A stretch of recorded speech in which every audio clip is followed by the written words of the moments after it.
제가 첫 번째 강의 시간에는 종교란 행복의 내비게이션이다 이렇게 정의를 내렸죠. 행복의 내비게이션이기 때문에 무엇보다도 정확해야 되겠죠. 정확하려면은 사실에 근거해서 만들어야 됩니다. 사실이라고 하는 것은 개별성과 보편성을 갖춘 경험이지요. 나도 경험하고 누구나 다 경험하는 것이 사실인 것입니다. 그런데 그 사실 중에서도 변하는 사실이 있고 변하지 않는 사실이 있습니다. 변하는 사실로 지도를 만들면은 자꾸 업그레이드를 해야 되겠죠. 하지만 변하지 않는 사실로 지도를 만든다면은 업그레이드 할 필요 없이 그 지도는 영구히 사용할 수 있을 겁니다. 적어도 행복의 내비게이션이라고 한다 하면은 업그레이드가 필요 없는 그러한 지도가 돼야 되겠죠. 그렇기 때문에 종교들마다 다 진리에 대해서 이야기를 합니다. 그래서 저번째 시간에는 다른 종교들이 이야기하고 있는 진리, 거기에 대해서 말씀을 드렸습니다. 먼저 셈족들, 거기서 나온 종교는 유대교, 기독교, 이슬람교 이러한 종교들이 있죠.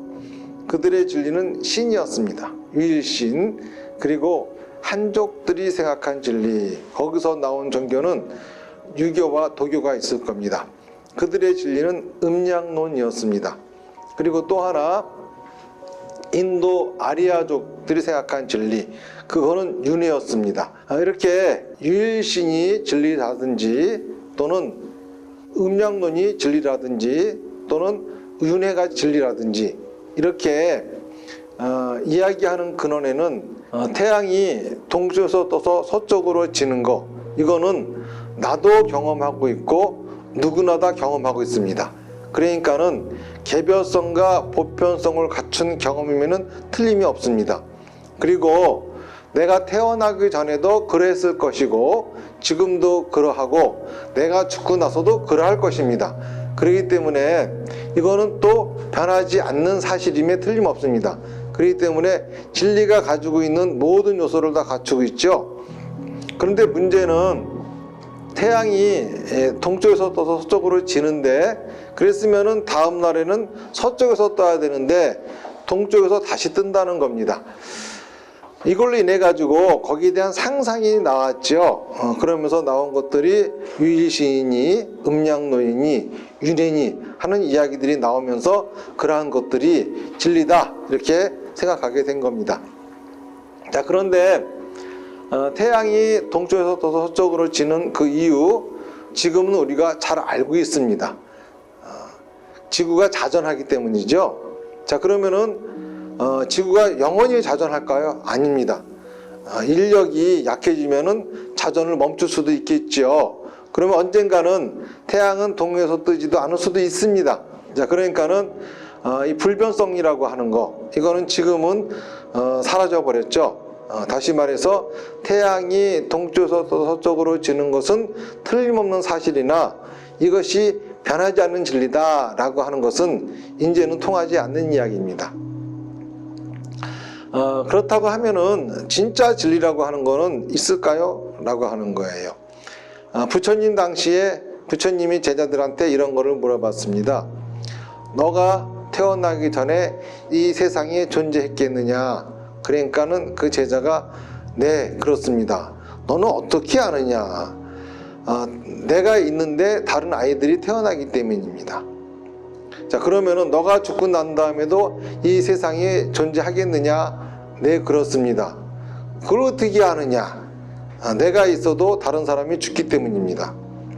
그런데 그거는 그 사람의 탄생의 경험이고 그 사람의 죽음의 경험이지 너의 탄생과 너의 죽음의 경험은 아니지 않느냐.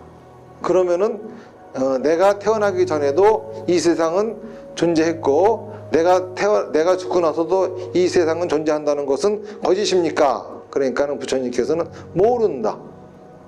우리는 모른다도 답이다. 이렇게 말씀하셨거든요. 다시 말해서 우리가 보편성까지 갖춘 경험이라고 하지만은 그렇지 않은 것들도 많이 있다는 거죠. 여러분들 그 이강수 씨가 쓴 꿈이라고 하는 소설 읽어본 적 있으십니까?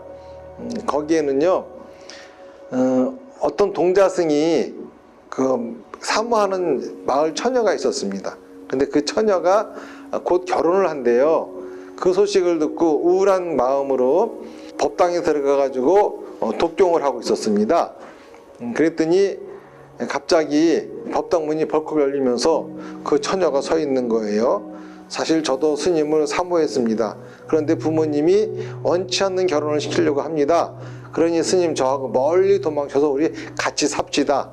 이게 웬 떡이냐 싶어가지고 그 처녀를 데리고 산속 깊숙이 숨어 들어갔습니다.